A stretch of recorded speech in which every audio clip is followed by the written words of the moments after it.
Halo semuanya, kali ini saya ingin bacakan pertanyaan dari followers yang masih ingin tahu lebih lanjut tentang Danantara. Yang pertama dari Angger Gilang _R. Mau tanya nih, BPK sama KPK jadinya bisa ngawasin Danantara atau enggak?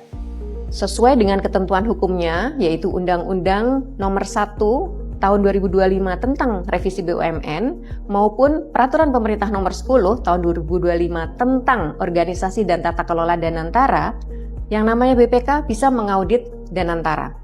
KPK juga bisa masuk ke Danantara jika terindikasi adanya pelanggaran terhadap Undang-Undang Tindak Pidana Korupsi.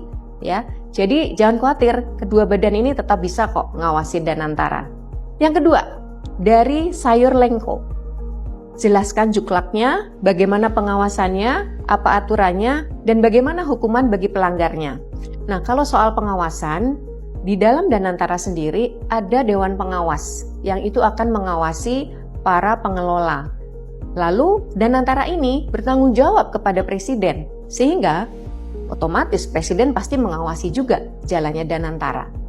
Lalu selanjutnya di Dewan Pengawas ini juga ada komite pengawasnya juga, di mana di situ ada beberapa aparat hukum juga yang ikut mengawasi. Selanjutnya di Dewan Pengawas juga itu ada komite investasi, ada komite risiko dan sebagainya, yang itu tentu akan mengawasi agar investasi maupun operasionalisasi dari Danantara itu berjalan dengan baik dan sesuai ketentuan. Juga di perseroannya sendiri ya, karena di dalam Danantara ada holding investasi, ada holding operasional. Di bawahnya ada perseroan-perseroan terbatas, yaitu BUMN saat ini. Semua juga berjalan dengan pengawasan yang sesuai dengan ketentuan. Apalagi kalau dia perusahaan terbuka ya, OJK juga pasti akan ikut mengawasi. Jadi jangan khawatir, sistem pengawasannya ketat dan pastinya berdasarkan tata kelola sesuai dengan standar yang sudah ditentukan baik di dalam negeri maupun secara internasional. Termasuk tadi prinsip tata kelola yang kaitannya dengan harus transparan, ya, kemudian harus akuntabel, harus bertanggung jawab, harus mandiri atau independence, dan yang jelas juga harus ada kewajaran di dalam tata kelolanya. Begitu ya, mudah-mudahan jadi jelas. Nah, kalau soal apa hukumannya, ya akan sangat tergantung dari pelanggaran yang dilakukan. Karena bisa saja satu kasus terkait dengan peraturan tertentu, bisa saja kasus yang lain itu ada aturan main yang lain lagi. Jadi akan kita lihat dari bagaimana kasusnya. Lalu ada yang ketiga, pertanyaan dari Simulakra 01. Dananya akan diinvestasikan kemana? Ke pasar uang atau sektor real?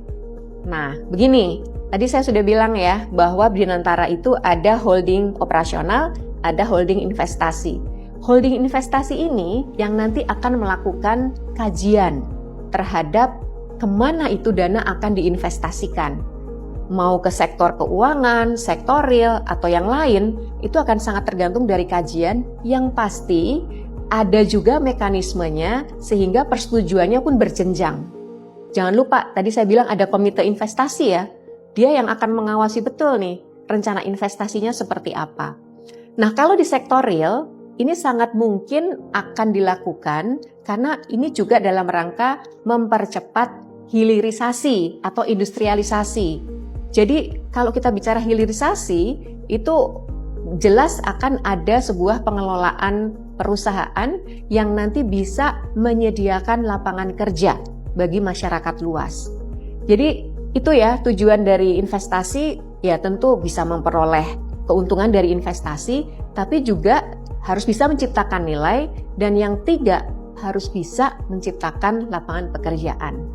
Di sektor apa itu sangat tergantung nanti dari kajian yang akan dilakukan oleh holding investasi.